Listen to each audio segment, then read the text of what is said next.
Hi everyone. So for my clinical this semester, I'm in a third grade classroom. And so first in my video, I'm going to talk about the read alouds I've seen and been a part of.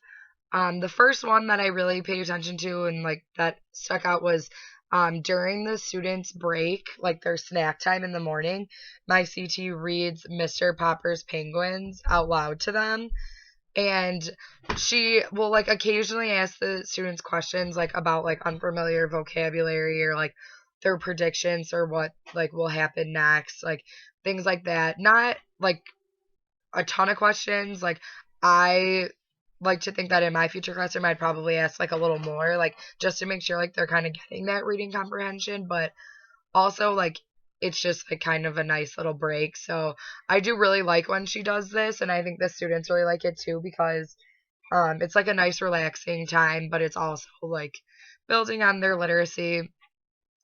The other kind of read aloud in my classroom is like when the students are in their leveled reading groups, and so my CT is always with one of the groups, and then the past couple weeks like Dina and I have been with the other two, and each student gets like it's actually from their actual reading book, and each student gets like a little printed out book for to take home and to have in front of them.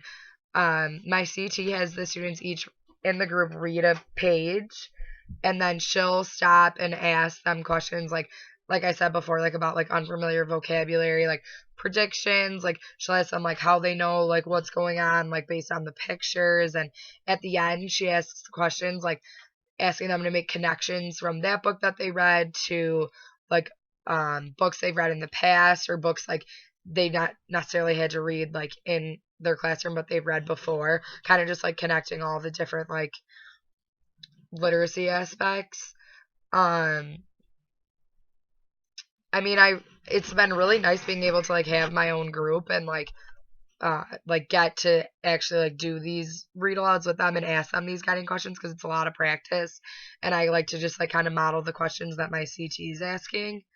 As for my classroom library, there kind of like isn't necessarily like a library. Like I know for my future classroom, I would like really want to include like a literacy like corner. I think that's super important.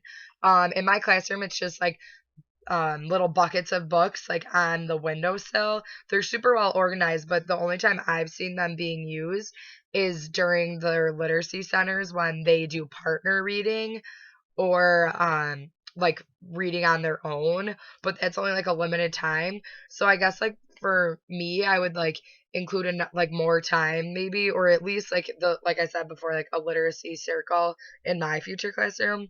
Um this like all this like my the read alouds and the classroom library, like definitely like huge connections to our literacy class, like with Dr. Sandin, and like learning about all the important like aspects, like even just like having like a friendly environment when it comes to like the classroom library, and like a relaxed environment like will get them reading more, like or even just like having books displayed more than just in like the buckets, like that definitely gets them more excited about reading, or like kind of even like draws them to it more. So like things like that I've made connections to, and like same with the interactive read alouds, like all the things Dr. Sandin has taught us about them. It's really cool to like learn about it and read about it and then actually see it being like done in the classroom and see how the students like get excited about like the stories, and like especially Mr. Popper's Penguins, they're like always like laughing and excited to read it. Um I definitely think like with my read alouds, I plan on like asking more questions, like even just like more um like content based questions, like kind of asking like, well, why do you think this happened? Or like if we know this happened, like how can we determine like this is gonna happen? But I think like for the most part my teacher does a good job, my CT, but I just know for my future classroom, I want to include a lot more literacy because that's just like who I am as a person as well. But I definitely think that like there's a lot going on. So like I understand that sometimes like things like reading, I guess like free time reading, like with their own book, can slip through the cracks. But it's definitely something I'd like to see more. So I'm excited to watch everyone else's video. Goodbye.